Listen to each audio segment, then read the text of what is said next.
Okay, now we'll begin the question period. And we'll start with Mr. Mohammed, and then we'll go on to Ms. Exner. Okay. The first question is, how do you ensure that families in lower income neighborhoods have the same quality programming as in wealthier neighborhoods?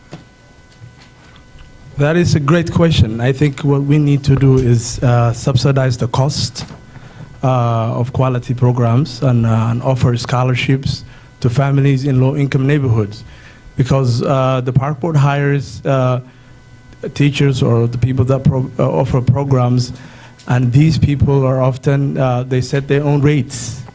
So if we offer scholarships in places like Phillips or Cedar Riverside to give people in Minneapolis, low-income families, to give the chance, we can give them quality programs like in wealthier neighborhoods like Lake Calhoun and other places. Quality of programming is not simply a matter of funding. Just making sure that all the parks receive the same amount of money does not ensure that they receive the same type of programming. Of course, we can't have log rolling over here as they do in the Lake of the Isles, wealthier neighborhoods, but we can find programming that the communities have specifically asked for, either things. This District 3 has a very large immigrant population, and we can look for activities that are more reminiscent of where they've come from. I think that we also need to empower our teachers at the parks. Just at my last meet and greet, I spoke with a part-time employee who's worked here for 10 years, and he only is making $13 an hour. And it's really hard to make it matter when you're not getting annual raises and when the union isn't empowered, which is why I would support making sure that we would have all of our contract negotiations with the MPEA before the annual budget is set, so that they can attempt to, and I would support them attempting to unionize some of the teachers in our programs so that they really value their work and value the programming that they're providing.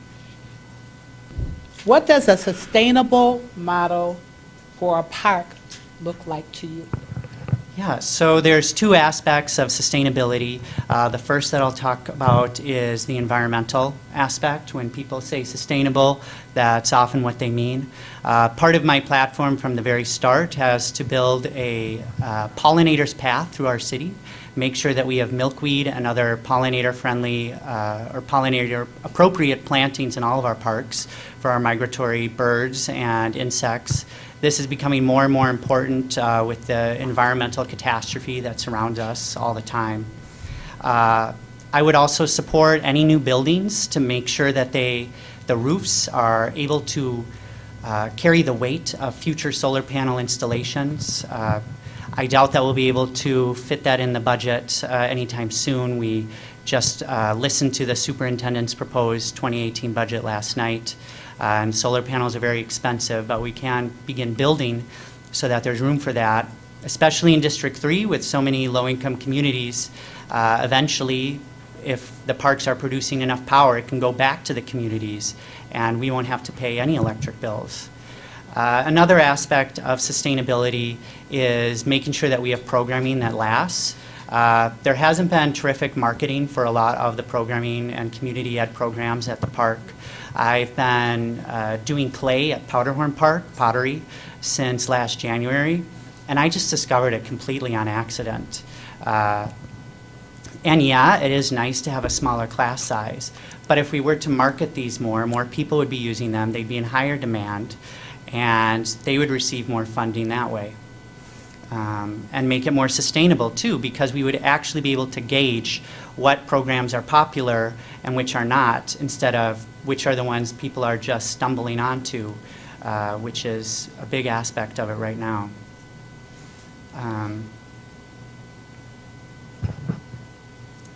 So yeah, that's my answer for your sustainability question. Okay, thank you. Okay, Mr. Gerhardt. Well, to me, a sustainable park is a park that's funded. It's a park that is safe. It's a park that is staffed. It's a park that minimizes environmental impacts. It's a park that reduces maintaining and operational costs. It's a park that encourages partnerships and with other various organizations. It's also a park that's open and welcoming to everyone. Thank you. Okay, then we'll have you begin the third question, and that is, how do we train and hire young people and people in general from our community for park jobs? There's some good park jobs out there, I know, trust me. Well, How can we get our families, how can we have our families get access to these jobs as well? Well, there are organizations in place already, like Teams Work and the Green Team, which Commissioner Scott Freeland, who's here, created. And I think what we need to do is build relationships with the park staff, with the people that work there. If you're a young man and you go to the parks a lot and the job comes up, you will be prioritized. I think it's engaging with the park staff, with the people, and encouraging people to come out and apply for these jobs, because these jobs, most of them are posted on the park board website, and not a lot of people really know about it. So what we need to do is educate the public, do an outreach. It's just a matter of reaching out to everyone, and you know, it's better if you have, you know, usually they have translation for things like this, but it's better if you have the person that speaks English, I mean, the language, whether it's the person East African, or if they're Latino. If you talk to a woman or a mom who's looking for a job, and you speak to her in another language, in her language, it's easier for her to tell her friends and family members about it. And I think that's the way we can reach out to these people. Thank you. And now Charles? Yes. I would, I guess it is a lot louder when it's actually in front of you. I definitely agree that we need to have more word of mouth advertising. I would also support a targeted outreach in the neighborhood directly here, something in the mail that says, want to walk to work? Well, there's job openings at your local park. One of the major, probably the major crux of my campaign has been to have a board-appointed environmental justice officer on the park board who would be sitting at the table at every meeting, who would be there to ensure that we have affirmative hiring practices and make sure that we are focused on hiring from within the community instead of hiring people from out of state just because they have a nice degree and a nice looking resume, as well as being at the table for all of the upper division positions. This role would also ensure that we are community focused in our job search and making sure that we're hiring locally. And how do we train people? Was that the second part of that question? No, how can we get our families involved in getting the park jobs and have access to those jobs, and our young people getting access to those jobs? And I think that we need to focus more on how long someone has been in the community or how active they have been in the community or their families, rather than the look of their resume. And if they are recommended by someone who actually works at the park, that's so much better. Someone who's seen them at the park and knows that they understand the community that the park serves. Okay, thank you. Okay, and for our final pre-prepared question, we'll start with Mr. Charles Exner, Exner, yes. Exner, I'm sorry. That's okay. It's not a very common name. How would you ensure that people from the neighborhood, from the broader community, are being included in the park center and citywide decision-making? How do we develop programs that reflect the neighborhoods they're located in? Absolutely. So if elected, I would certainly at least once a month, probably twice a month, have meetings that are open to the public at the different parks. And I would specifically seek out activist groups, local activist groups, such as EPIC or Corcoran Grows, or other groups that have a vested interest in the parks. While I was canvassing, I met with residents with LIRA, which is the Little Earth Resident Association, and she told me that they really didn't want a soccer field at this Cedar Park right here on Cedar, that what they really wanted was a skate park, because right now a lot of the kids and teens skate on that overhead bridge that goes over Cedar, which isn't very safe. As I'm sure you can imagine, it's very dangerous. So it does take a proactive approach to find out what communities want, to go to the community and say, what sports are your kids interested in? What arts are your kids and the adults interested in this area? What is there a severe lack of? What's your perspective on this? So I really think that it's that proactive outreach that makes all the difference, instead of just waiting for someone to complain or waiting for someone to reach out, because a lot of times people won't unless they're actually put on the spot and asked, what do you want to see here? Okay, now Mr. Mohammed. Yeah, I think Thank it's really important that we reach out to everyone and we make sure everyone in Minneapolis has equal access to a world-class park. And that, during my campaign, the start of my campaign, I've met a lot of people that didn't even know the existence of the park board. So the question I asked myself was, how are they going to take advantage of the resources and the things that the park board provides? We need to reach out to those people, and I think elected officials, no matter who you are, or what district you represent, or if you're a council member, or if you're a park board member, I think you work for the people. I think, we need to reach out to everyone, regardless of where they are, who they are, so they can take advantage of the resources and the things that the park board provides. In the District 3, we have a large immigrant population, especially with the East Africans, and the Latinos. They play soccer. And during the winter times, they can't play soccer because they don't have domes to play in. I think we need to, reach out to those people and make sure we have a dome for them, maybe at one soccer field at least. Okay. Let's give them a round of applause for the first. So we know that people think this is an important conversation that we're having right now, and you are the most important people right now, right here, because you're learning about what these two gentlemen have to offer all of you. So now we're going to start with our section on questions that are coming from you. All right, I think we're going to Mr. Exner. And can you describe for us what good community engagement is? So I would say for any kind of community engagement to be good, the most important step is making sure that everyone in the community knows about it in the first place. Too often we only find out about things after they've already passed. That's what's happened with my local Corcoran Neighborhood Association. I didn't know about their board meeting until it had already happened. Although kudos to them, though, they do very great work regardless. So the most important thing is making sure that the community has actually been alerted to what's going on. And to engage the community, you need to not only, you can't just talk at them and list your ideas and hope that they agree and shut down if they disagree. You have to open up a dialogue to keep people engaged. Hear what their priorities are, what their criticisms are, what they like best.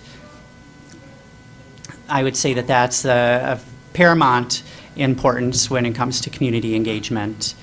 And last but not least, for anyone who isn't able to make it to any kind of community engagement event, doing a follow-up and letting them know what was decided by the community, so then they can see that and think, oh wait, I disagree with my neighbor over here, I better go to the next one of these.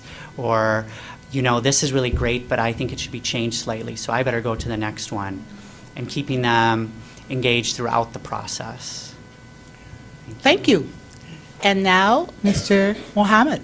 Yeah, I think good engagement is about educating people. I think, like I talked about elderly East African woman that I met during door knocking that told me that she doesn't even know what I'm running for. So I think we need to reach out to everyone regardless of where they are. I think, if I'm elected, I'll hold sessions for people and make sure that we reach out to everyone through social media, through advertisement, through everything, so we can get them engaged.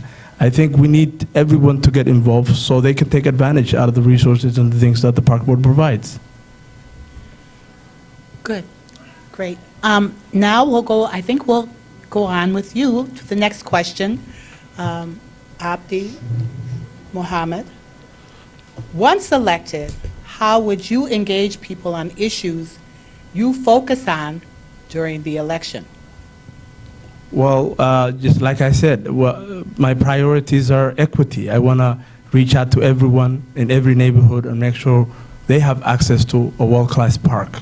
And I also want to support sustainability. I want to support access to safe and good programming for all Minneapolis children. I want to keep our neighborhood parks open longer so our kids can form bonds with one another. Our parks should be places where kids enjoy and come together. And I'll be somebody that listens to you all the time, because I think we work for you. Once elected, you work for the public. And I think you need to listen to the people, take whatever their issues, concerns are, and implement it for them. Whatever the residents of District 3 want, we'll take it, we'll implement it for them. And that's what I want to do, to engage people. Okay, thank you. And now, Mr. Charles Exner. Yes. How would I engage issues that I focus on? Yes. Okay. Yes. How would you, once you're elected? Yeah. Yes. So, majority of the issues that I'm focusing on come from an environmental justice framework. I am an activist, first and foremost. I'm hoping that Ms. Clark recognizes me, since we were both at the MPHA hearing as well as the hearing on Line 3. So I take my activism work with me wherever I go, including with Park Board. When it comes to employment, I wouldn't want to, because I've been taking a strong labor rights aspect to my campaign, and I wouldn't want to micromanage, but I would meet regularly with both park directors and the unionized workers with the MPEA, as well as with the part-time workers, to find out, what's going on at the parks, what do you like about working here, what are some things that I maybe can do as a commissioner, and what are some things that a new environmental justice officer role could focus on to make sure that we are not only the best in the nation as far as our amenities and beautiful green space, but also in the way that our employees feel working here, and the way that our community members feel welcomed in the parks. Thank you. Okay, so I'm going to start with you then for the next question. What's your position on Hiawatha Golf Course and, as an aside, the other Minneapolis golf courses? Yeah. Well, the Hiawatha Golf Course has become an ugly controversy that has torn our communities apart, pitting neighbor against neighbor. And it really is too bad. So it seems at the latest meeting, they had their plan for the golf course, that the current plan is to reduce it to a 9-hole, which I know a lot of people aren't fans of. But I really think that continuing to pump is a really bad idea. There have been some ideas about taking out the dams and the embankments and letting nature take its course, but I don't know how nature can really take its course in a man-made lake. That seems a little like a contrary in words. And in the golf courses, I support a robust slate of activities that includes golf, but I also support turning our parks into multi-use spaces, as golf is a sport that is waning in popularity. And we can take down the fences at Hiawatha Golf Course and open it up on a regular basis to kite flyers, sunbathers, and picnic packers, as well as put up disc golf nets along the holes for frolfers.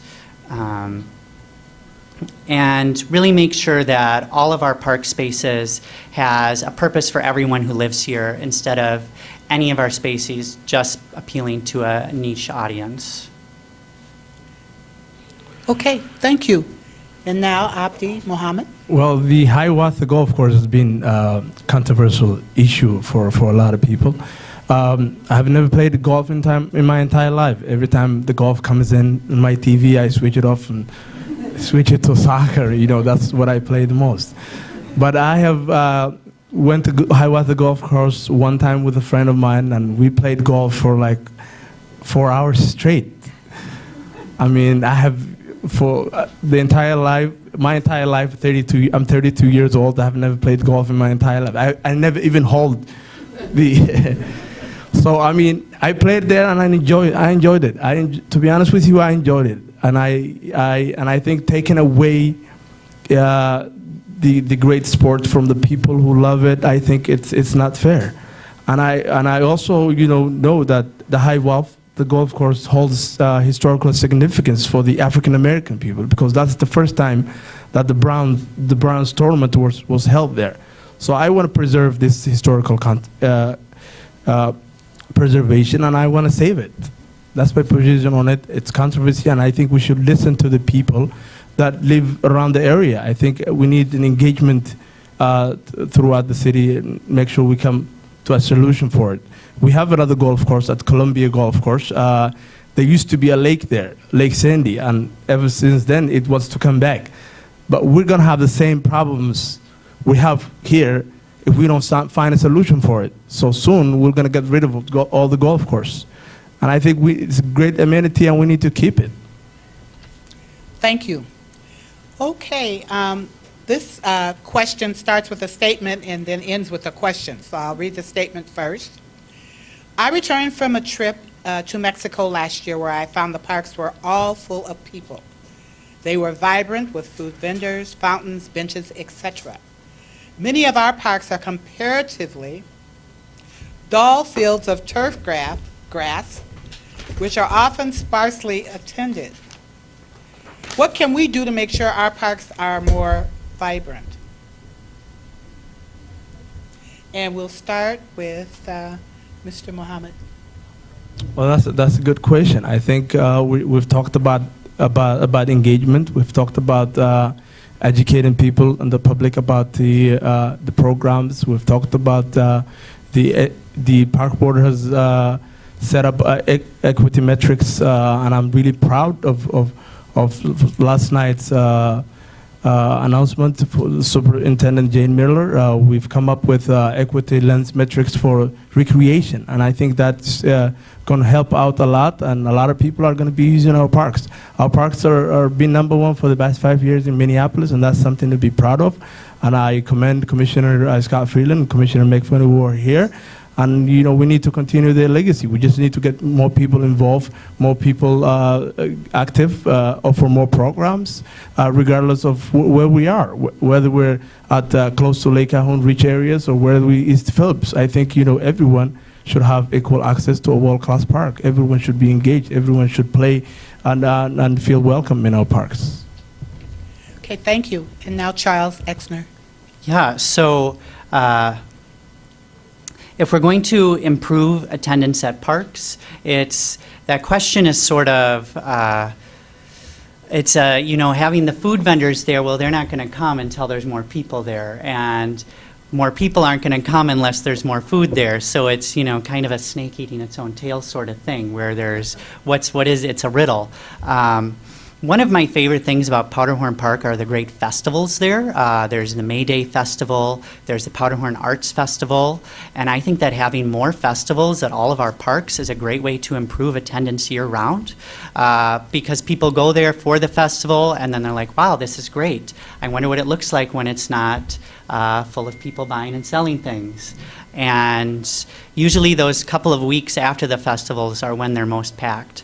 So, you know, not every park is large enough to have a huge festival or fair, but we can have more ongoing events, and we can have great outreach for those events to bring in the communities. And the other aspect is just making sure that everyone feels welcome at our parks, because if people don't feel safe in our parks, if they feel like there's too many crime nearby, too much crime nearby, or if it's too dark at night, then they're not going to want to come at all hours. So we really need to focus on that as well. Okay, thank you.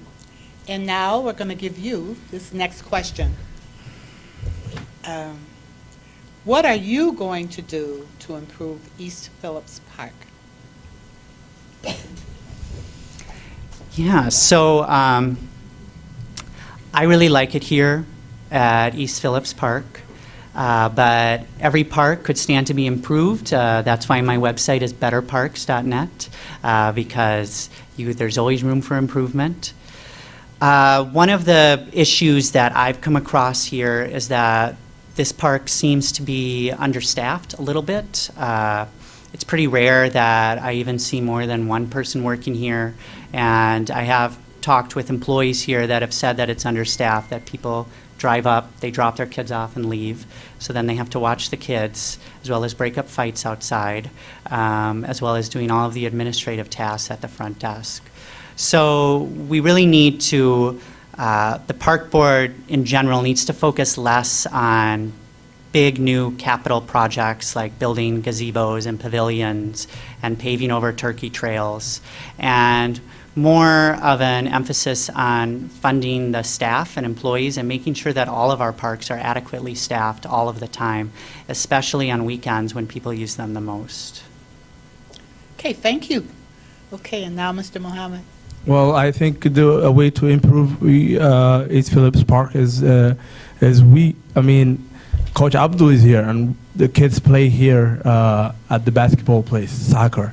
And I think what we need to do is, offer programs at the winter times to have a dome for them outside here. And I think, a lot of people don't have, the programs that are adequately available for them. Similarly, it's the ones in Lake Calhoun. We need to give the people around this neighborhood subsidy and scholarships so we can hire teachers for them. And those teachers can give kids the best programs in Minneapolis. Okay, thank you. And now we'll start with you again, Mr. Mohammed. Would you support making some parks smaller and using the land for high-density housing? No.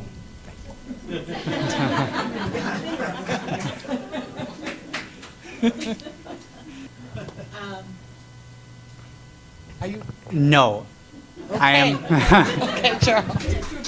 Yeah, doesn't sound as good the second time, but. Stewart Park has been waiting for 2 years for air conditioning. Do you believe all parks should have air conditioning? And we'll start with Mr. Exner. Yes, I do believe that. I think in District 3 there are a lot of residents who don't have air conditioning at home, and we get some really hot days in the summer here. And people really deserve a place that they can cool down. Just like in the winter, the park is a place where you can warm up if you're outside. In the summer, it should be a place for you to cool down. So yeah, I do support putting air conditioning there. The energy efficiency in air conditioning units has improved by leaps and bounds. So we can have green, environmentally conscious air conditioning here during the summer. Okay, Mr. Mohammed? Yeah, I agree with Charles. I mean, we need to make our parks feel welcoming. We need to give people an incentive to come to the park, and giving an air condition is one of those. We need to have programs that meet their needs. We need to make our parks feel welcoming. Okay, thank you. Okay, we have a large homeless population in our neighborhood, as well as people using or/abusing drugs. spending time in the park. How do we keep them safe and ourselves safe without calling the police? And I will start with you.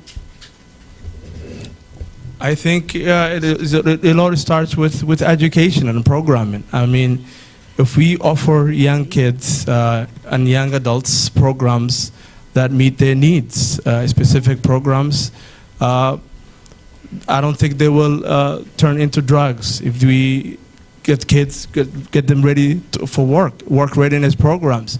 I think the best way to save kids and save them from getting into drugs is to give them programs, is to give them jobs, is to give them incentives.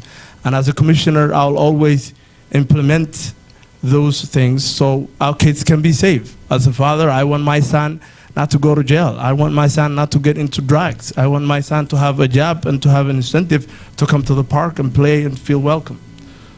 So I think the best way is through programming, is through parents and staff members to partner up and to focus on saving our kids from heroin and drugs and being killed on the streets. Thank you. And now Charles Exner. Yeah, policing drug addicts and the homeless is really policing people who are victims of a system that not all of us benefit from the same amount, and it can get you caught in a really a mess, something inescapable. A lot of drug addictions really are inescapable for people that can't work up they can't find people to reach out to help them. So I would support, as I mentioned this once before, not tonight, that the park system could work with Sisters Camelot and other food drives to provide fresh, free food at our parks for everyone, non-judgmentally, whether they are homeless or a millionaire. They can take part in that food, as well as having clothing drives and again, without any judgment, offering the clothing to anyone who wants it, and providing education and sort of a safe house atmosphere for anyone who's dealing with drug addiction, to help connect them with a shelter and free drug rehabilitation programs, or at least knowing that there's someone there who understands them and isn't going to say, no sharps containers in the park bathrooms because it attracts drug users, which is something that I've heard before.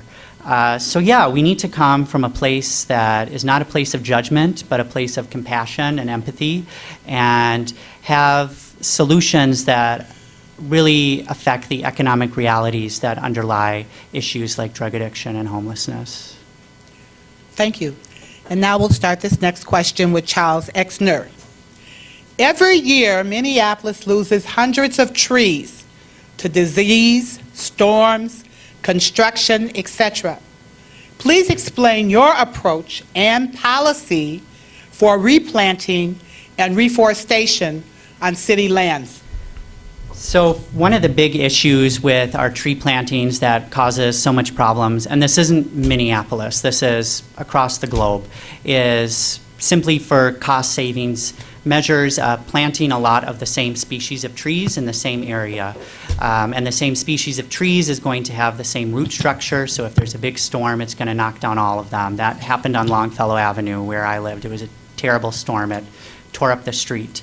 And as we all know about Dutch elm disease, they're all susceptible to that because they're all the same species. So when it comes to replanting, I would promote a 30-30-40 rule, which means 30% of this type of tree, 30% of another, 40%, because I really don't think that a 30-30-20-20 rule in our tree planting is cost effective. I don't think that we'd be able to afford that with the amount of trees that we need to plant.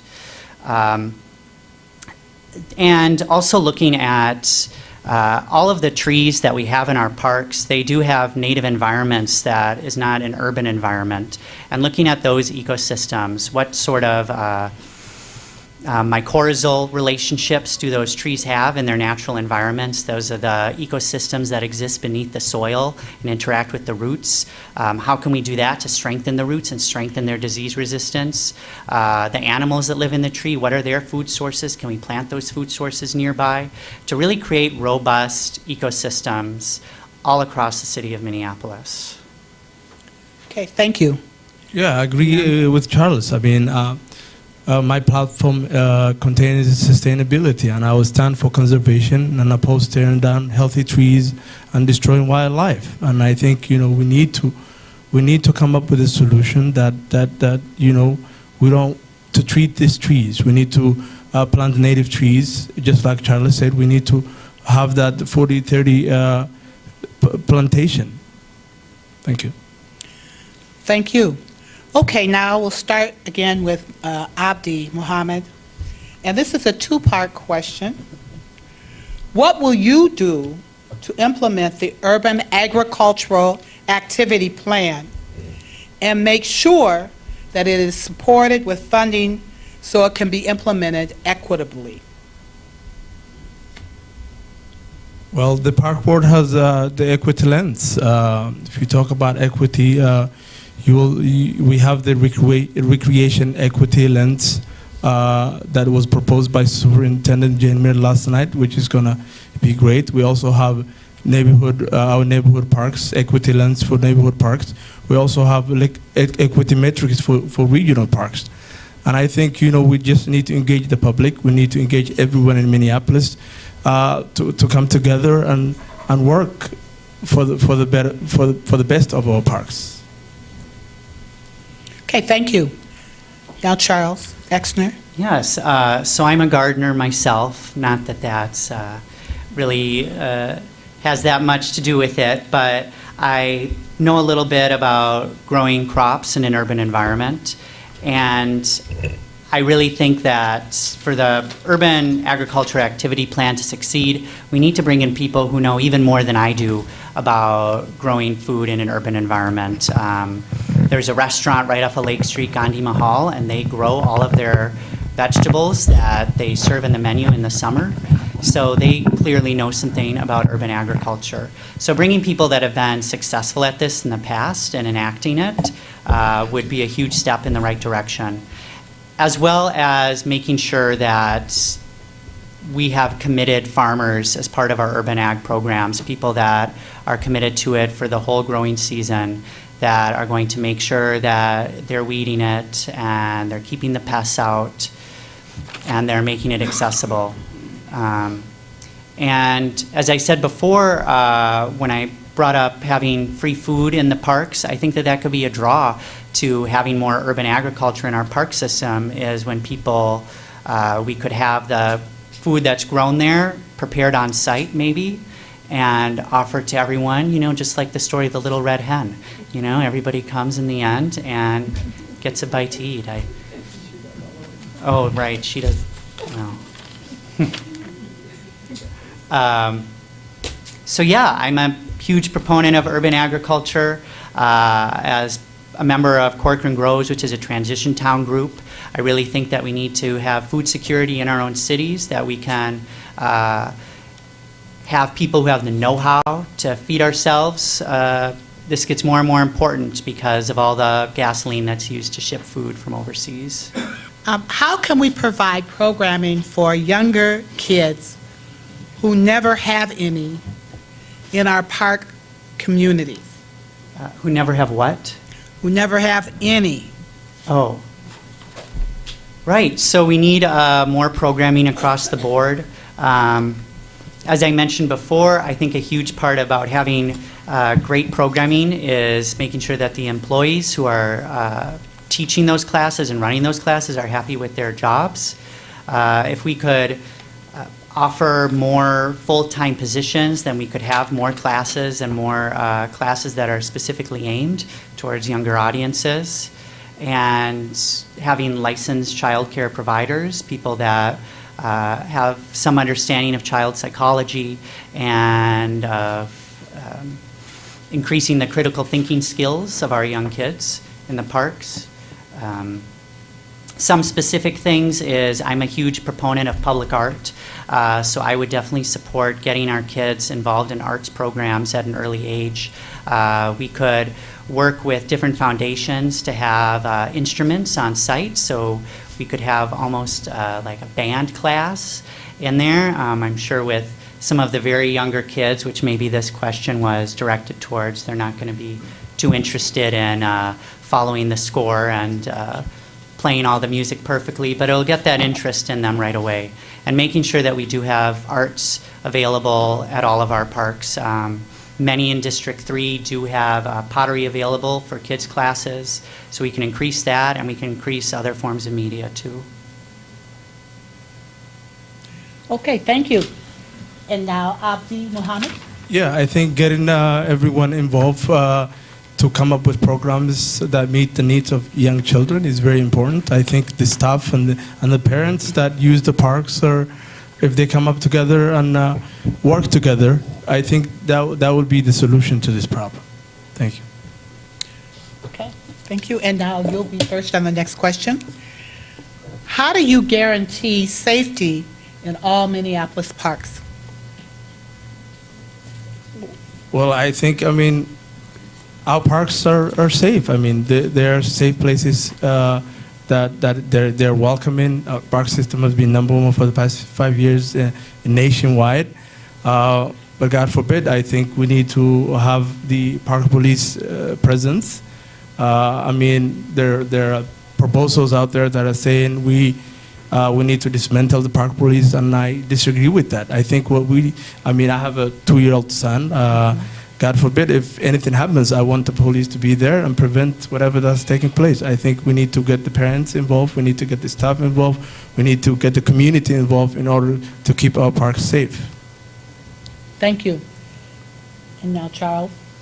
Yes, so I think that safety is about a lot more than policing. I do think that the park police serve a very important role in making many people feel safe. And there are some other people that don't necessarily feel that safe with someone walking around carrying a sidearm with them, just making the rounds in the parks. So one of the big issues that I heard, this is again with my same meeting with Lira, was that the park police camped out at the park all day and hassled the kids, and then when the sun went down, they drove off and they were nowhere to be seen. So we need to make sure that the police are there when more crime is likely to occur, which would be after the parks are closed at night. That's when they're needed there the most. And just creating a more community justice model that isn't so dependent on police in the first place, I think is the most important step in making safe parks. Making sure that people, if there has been any kind of crime in the area, making sure that people are going out in groups or letting them know, it would be a good idea to go in a group if you're going out for a jog at the middle of the night.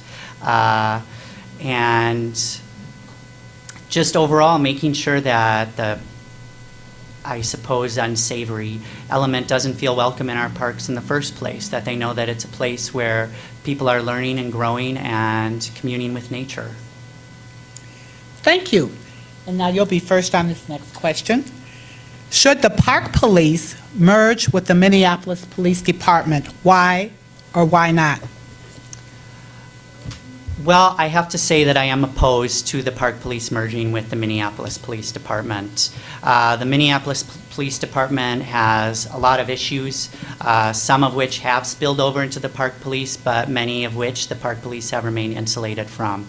And I don't really think it's a good idea to just have one police force for both the city and the parks. Not only that, the park police are going to be more familiar with the people that they see when they're out on their making the rounds or on their beat, so they're less likely, I would say, overall to discriminate. I think the most important part for the park police is having that board-appointed environmental justice officer that makes sure that all of our policing is done from a just manner, that whenever anyone has issues with the park police, that they know that that officer will be held accountable and will be held accountable to an environmental justice framework. as well as providing training along the ways that is specifically geared towards environmental justice and engaging with our diverse communities and making sure that people feel safe and not bullied. Thank you.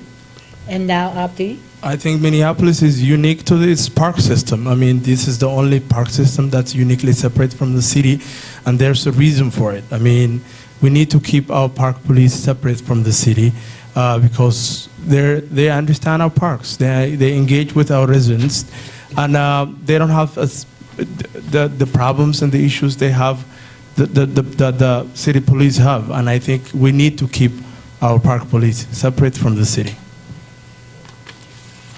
Okay. And we'll start with you, Abdi Muhammad. What criteria is important to measure racial equity? I think it's really important that the racial equity is an important issue. I think we have different neighborhoods in Minneapolis. We have different parks in Minneapolis. We have the north and northeast, which don't have access to the river. But right now, the park board has bought 3 miles along the river, which is going to give access to the northeast and northeast Minneapolis, and I think that's a great thing, and that's a milestone. And I commend the commissioners that have made our parks number one. They already implemented equity matrix for neighborhood parks. They already implemented equity lens for our regional parks. They already implemented equity lens for recreation, and I think we're moving to the right direction.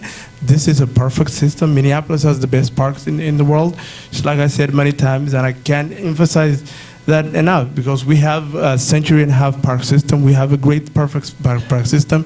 There are challenges, but I think we just need to keep forward and to fix every problem and to get there. Thank you. Charles? Yeah. I would say it's quite clear that the park board does sincerely care about racial equity in the parks, whether it's focusing on parks in racially concentrated areas of poverty or following their matrix.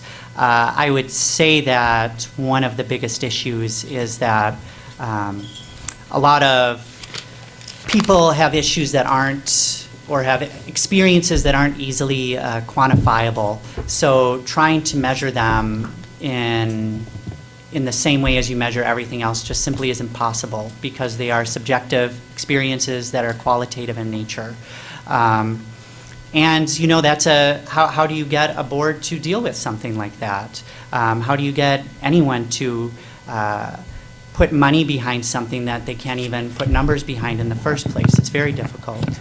I know that there have been many issues with certain activist groups, NAACP being one, and other activist groups throughout the city who have made allegations that the park board isn't putting their money where their mouth is. And I really think that having someone whose whole job is making sure that the park board, the park police, the superintendent are following an environmental justice framework. And a core principle of environmental justice, of course, is racial justice and economic justice. Making sure that all of our positions are equitably advertised to all of the communities across Minneapolis, and making sure that people feel like their voices are heard and don't feel like that they've said something and that the park board has simply washed their hands of it or have said there's no statistical evidence of any bias in the park system, when a lot of this stuff can't really be put into statistics in the first place. Thank you. We are down to our last couple of questions, so if anybody has any more questions that they have a burning desire to have answered, to know these two gentlemen a little better, please feel free, again, to raise your hands with your questions. Okay, so let's go on. Mr. Exner, I think you're next. What would you bring, or what will you bring to the park board? Well, I will bring my wealth of experience, as I mentioned before. I feel like my whole adult life, I have nothing but relevant experience to being on the Minneapolis Park Board. I will bring all of my connections with different activist groups. I'm in communications with many people who have said things that maybe aren't spoken out loud that often. So I bring their presence to the board as well. I would bring fresh ideas with an ecological mindset, making sure that our parks are built for our non-human neighbors as well as everyone who goes to our parks, the humans who are sitting in this room, all of the beautiful humans here. And I would also bring with me, I can't stress it enough, an environmental justice framework in every park decision that I would make. Thank you. Okay. Mr. Mohammed. Yeah, when I started my campaign about a year and a half ago, I did it by going to park board meetings. I have sat down through many park board meetings. And the reason is because I care and I'm passionate about our parks. The history of our great park system. What I bring to the table is that I'm someone who graduated from Metro State University with a degree in Bachelor's Administration, Business Administration. I bring the diversity, I bring the passion, I bring the knowledge. And I think in Minneapolis we need the diversity in our park board because we don't have the diversity. And to meet the needs of the new immigrants that just arrived here and to work for them is really critical in Minneapolis. How do you propose to fund more teachers in the parks? Well, just like we said before, we need to subsidize the costs and to have low costs for low-income families. If we have that, we will have a lot of teachers that are gonna come and have programs for our children, teach them. We need to have coaches that are subsidized. We need to have program arts people that are subsidized. If we subsidize and offer scholarships to people with low-income families, we will have good programs. Good. Thank you. Mr. Exner? So yeah, I do think that scholarships are a terrific first step because they will just increase the attendance overall, and the higher attendance will make up for the lower price that people are paying. So that helps fund more teachers. I know at this park they recently, or within the past few years, they increased the cost of renting out the basketball court, and that has actually caused a decrease in, and I don't have the exact numbers with me, unfortunately, so makes an argument like this kind of moot to say in the first place. But I know that the actual revenue that they've gotten from the basketball courts since they increased the price of rentals has decreased, so we need to make sure that it's lower prices so that it's used more often. And as I mentioned before, I do think that really too much is spent on new capital projects throughout the city of Minneapolis. Every deer trail they put in impermeable pavement on and contribute to urban runoff. When they get the chance, gazebos and pavilions are popping up everywhere. It seems like every playground is actually 3 playgrounds instead of following the Berlin model. And by the way, Berlin has the best playgrounds in the world, where if you are too young, if a part of a playground is too dangerous for you, then you simply can't get to it because the steps are too far apart. So I think that we can really move money around by not focusing so much on new construction and focus a lot more on funding what we have, maintaining what we have, and funding the people that are behind the parks, because if it wasn't for our incredible staff, really these would just be plots of land. It's the staff that turns it into a park. Okay. All right. Thank you. And now we'll start again with you. The next question. How can you achieve equity in the parks when anyone in the city can get to any park, provided they have cars to get there? Right now, there's an extreme overcrowding of our new soccer fields because the park system favors their fees over neighborhood residents. Yeah. So one of my positions is that we really need a much stricter limit on league rentals over the soccer fields. We, especially during the summer, especially on the weekends, which are when leagues are going to want to rent them the most, to make sure that they are available for the community. I would also support working with Metro Transit and hopefully getting more bus stops that are along the path of the parks so that you don't have to have a car to go to a park, that you can take the bus and get there easily enough too. And overall, making sure that our communities have priority over league rentals. And not putting any onerous obstacles in the way, like you need to rent it out such and such ahead of time, you need to have this many people there, any little rules like that. It's very bad, I think, that there are people that are profiting off of our public spaces, that there are people who they rent it out for the league and then they hire the referee and then they wind up making a profit because of how much the different teams are paying them. And that's really unfair, and I think it's totally against the spirit of what our parks are here for. Thank you.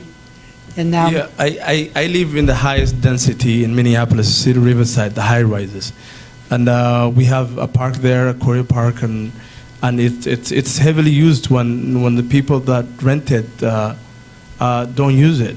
And a lot of kids that I spoke to that wanted to play there don't even know that there's a league, park board league existence. So what we're missing here, I think, with the link with new immigrants is that we don't have the education, we don't have the outreach. We need to reach out to these people. We need to teach them about the park board league. We need to make sure they're involved, make sure that they know there's a park board league so you are prioritized. If you're not part of the park board league, you're not prioritized. You're behind on the list. The only time you can play is when there's no one playing there. So we need to get everybody involved. We need to get them educated. We need to reach out to them. okay, this is the last question. And Abdi Mohammed, you'll get the first crack at it. What is your position on use of pesticides? Well, this has been a controversial issue throughout this whole campaign. I am against the use of pesticide, but according to the law, I mean, it's by law that the park board has to use the use of pesticide, and they have, they came down. They used to use it a lot, but now they use 3 rounds, 3 gallons of Roundup all year long. And that has been, effective method, and it worked. We need, as a father, I don't want my son to be messing with pesticides. We need to get rid of them, but we first have to find solutions that are scientifically proven. Then we'll come up with the solution. But right now, the use of pesticide is 3 gallons of Roundup. I think it's, we need to reduce it, and I will work on, as a commissioner, to reduce the use of pesticide until we eliminate them. That's my position. Thank you. Okay, Charles. Yes, when I was on the Environmental Stewardship Committee as the student liaison at Augsburg College, we worked a lot on Murphy Square, which is the park over there that's actually managed by Augsburg. And I think that we can use that as a sandbox. I can use my former colleagues over there, or I can ask them to investigate alternatives to using the amount of pesticide in the park. I think that that's a great sandbox to start, since it is managed separately from the rest of the park system. It just seems like a natural choice. And there are lots of alternatives. Some of them are maybe replacing some of the Bermuda grass plantings with other ground cover that doesn't require as much pesticide. Maybe working on more manual methods of removing weeds. But I would definitely start there. One of the things that I worked on the most over there was getting a permanent bike fix-it station at Augsburg College. and this isn't really relevant to the question, but I didn't get it in earlier, is that I think that all of our parks should have a bike fix-it area to promote biking in our parks, not just for recreation, but also for commuters. So yeah, I would propose using Murphy Square as a sandbox and investigating other ways, and I would directly reach out to them myself, and I would also personally take the responsibility for any potential negative consequences for that, which I think there's a lot of potential for. Okay, thank you. Okay, this brings to a close our audience participation questions. So let's give the candidates a round of applause and yourself. Thank you for really great questions. Thank you.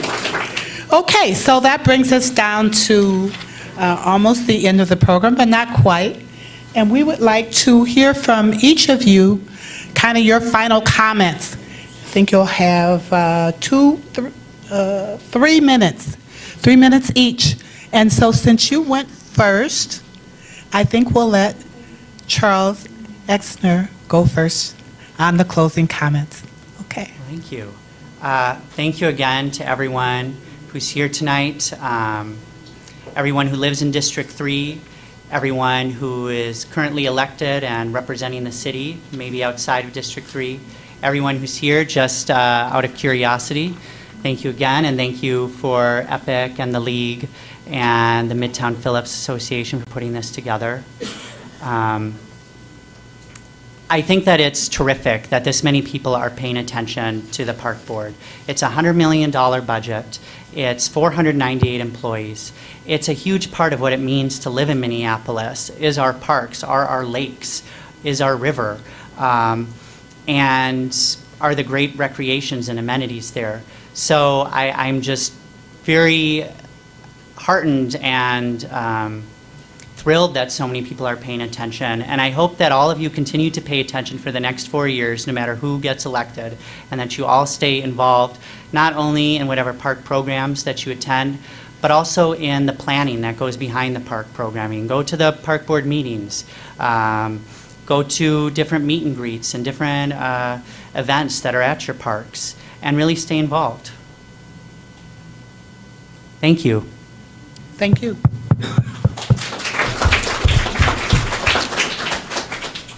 Yeah, I want to thank everybody for coming tonight.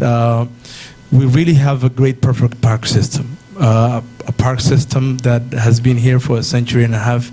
A park system that have improved a lot. A park system that you guys are passionate about, and I'm passionate about. This is the health and well-being of our children. We need to preserve and protect the amenities, the great amenities we have in Minneapolis for generations to come, for our children and their children, so they can enjoy it. And I thank you so much for coming out tonight. I want to thank Jana Matke for organizing this and the Phillips Community Center. And I also want to thank Brad and Carol for being here. And thank you, Merrill, and thank you all for coming here, League of Women Voters. And I thank you, Charles, for a great discussion. Thank you, guys. Thank you. Okay. Before we go, we need to say thank you to some people who did a fantastic job in putting this all together for us. So, first of all, we're going to thank some people who did some great contributions. First of all, Scott Freeland, Park Commissioner, District Map. So, Commissioner Scott Freeland, thank you for the map, so people knew what they were, the area that they were dealing with. Mr. Brad Pass for the coffee. Okay. Abdul Muhammad and the New American Youth Soccer Club for the cookies and cake. And thanks to Somali TV for filming. We really appreciate that. On TV. And then I also want to say there have been a group of people who've worked very, very hard over the last several weeks putting this together for you. So I want to say thank you to Brad Pass, Jana Mingi, Abdul Mohammed, Maggie Moran, myself, and Jeannie Whitehill. Thank you all. Okay, and in closing, this is I want to just say thank you to all of you. Thank you for the respectful way you have treated each other, the attention you have paid, the wonderful questions that you have asked. We have an incredible citizenry in this district. And so these gentlemen here, these men, will have an incredible challenge in trying to provide leadership to you, because I know you will make sure that whoever gets elected, that they will be listening to what you have to say. Thank you so much. Yes, hello. My name is Charles. I am a Park Board candidate for District 3. Charles Exner is my full name. And I am first and foremost an environmental justice activist. And this campaign is an outgrowth of my activism. I would hope to bring an environmental justice mindset to the way that our parks are managed, to the staffing in our parks, and to the programming available in our parks. I am an open book. You can ask me anything. I have a long history of activism, as well as working as an environmental consultant, a degree in environmental studies, and being on the board of directors for an environmental nonprofit. I would bring all of that experience, as well as my passion, to the position. And I certainly hope that you rank me number 1, or at very worst, number 2. Thank you very much. السلام عليكم ورحمة الله وبركاته. magacayga waa cabdi gurxan maxamed, waxaan ahay musharax u taagan goobaha nashashada jirjiinooyinka magaalada Minneapolis oo loo yaqaano Minneapolis Park Board. Sababta aan soo sharaxayna waxay tahay jacayl aan u qabo dadkeena, caruurteena, maxaa yeelay caruurteena ayahooda iyo mustaqbalkooda ayaa wax walba ka muhiimsan. Halkan maanta waxaan isugu nimid debate ama forum ka jiray oo loo qabtay dadka u sharaxan District 3. Debate-ku si fiican buu noogu dhamaaday. Waxaan idinka codsanaynaa dadka Soomaalida magaalada Minneapolis joogo in aad soo baxdaan, in aad taageertaan, in aad garab istaagtaan si aan uga shaqeyno ayaha iyo mustaqbalka caruurteena, maxaa yeelay ayaga mustaqbalkooda ayaa wax walba ka muhiimsan. Anigu haddii aad i doorataan waxaan u shaqeyn doonaa waa idinka weeye, qofkii iga soo horjeedo iyo qofkii ila jiraba waan u shaqeyn doonaa, maxaa yeelay muhiimaddu waxay tahay in aan ka shaqeyno dhammaanteen ayaha iyo mustaqbalka caruurteena. Waana mahadsantihiin. Assalaamu calaykum waraxmatullaahi wabarakaatu. Hi, I'm Jana, and I am from the Midtown Phillips Board, and I want to thank Somali TV for being here tonight. We love our partnership with Somali TV. We love that you're at all of our events and other candidate forums, and it's really helpful to get the word out and to let people know what's going on in the community. We want to thank everybody that came today, and we had a really successful candidates forum, I believe. And I'm Brad Pass. My wife is the president of the East Phillips Improvement Coalition Board of Directors. That makes me the first man of East Phillips, I guess. And this was a great event. We had a lot of people here, and the community was very interested in what was happening. And it's so great that you can be here filming this. This is very important for the community, for us, and for everybody. So thank you very much. My name is Abdul Mohammed. I'm a co-chair at Midtown Phillips. I'm so happy to be here tonight to take part of the event, and I have learned a lot to listen what the candidate has to say about the park system and what are they trying to be after they've been elected. And I've learned a lot. I want to thanks to Jenna and Brad really for taking the time, putting all this together. As a partner, East Phillips and Midtown Phillips, they have done great things. Thank you a lot, and I'm looking forward next time that we meet here. Thank you.